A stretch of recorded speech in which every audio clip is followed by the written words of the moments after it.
At exactly 3:17 a.m., you closed your laptop and did the one thing everyone told you never to do. You didn't push harder. You didn't try again. You didn't believe in yourself. Instead, you deliberately did the opposite. And what happened next makes no logical sense at all, unless you stay until the end. Because if you leave now, you'll miss the moment where everything flips. We all know how problems are supposed to be solved, right? You want success? Work harder. You fail a test? Study more. Isn't your channel growing? Upload more. Your life feels stuck? Add more effort, more discipline, more motivation. That's what everyone says. Books say it. Teachers say it. Motivational speakers scream it at you over dramatic piano music. And to be fair, it sounds right, because most of the time pushing forward works. So that's exactly what you did. You woke up earlier, you slept less, you optimized everything. Not lazy, not clueless, not unfocused. And yet, nothing changed. Actually, it got worse. Here's the scary part. When effort stops working, you don't question the method. You question yourself. Maybe I'm not smart enough. Maybe I started too late. Maybe this just isn't for me. And that's dangerous. Because when a smart, hardworking person believes they are the problem, they double down. More hours, more pressure, less sleep, zero joy.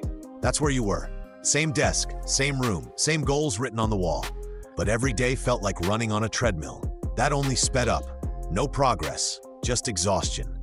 And here's the question I want you to sit with. What if the problem wasn't lack of effort, but the direction of the effort itself? At the time, you didn't know that yet. But the breaking point was coming.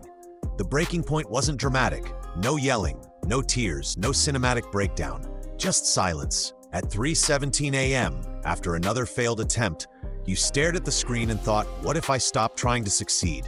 Not quit. Don't give up. Stop chasing the win.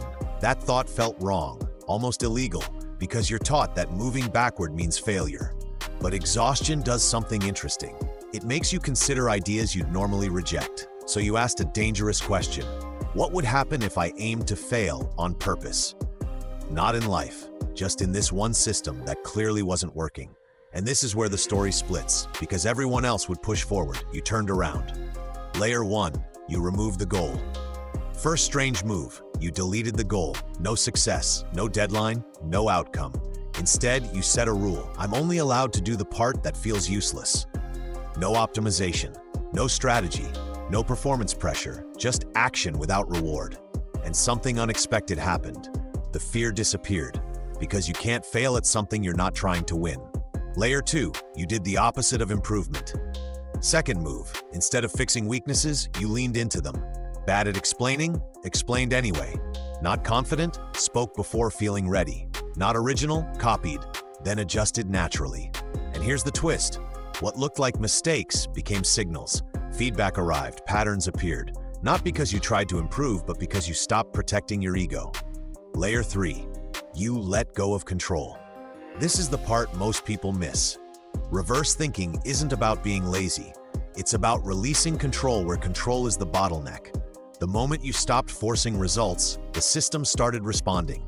Opportunities didn't come because you chased them. They came because you stopped resisting reality. Weeks later, something clicked. Not suddenly, not magically, quietly. The work felt lighter, the results better. Ironically, progress returned only after you stopped chasing it. That's reverse thinking. When pushing forward creates friction, sometimes the fastest way ahead is to step back. When trying harder blocks clarity, doing less reveals the truth. And here's the real insight. Most problems don't need more force. They need a different angle. The door wasn't locked. You were pushing instead of pulling. So here's my question for you. What are you forcing right now? That might work better if you stop trying to win. What if the solution isn't ahead of you, but behind the assumption you never questioned? Because sometimes the smartest move is the one that looks backward.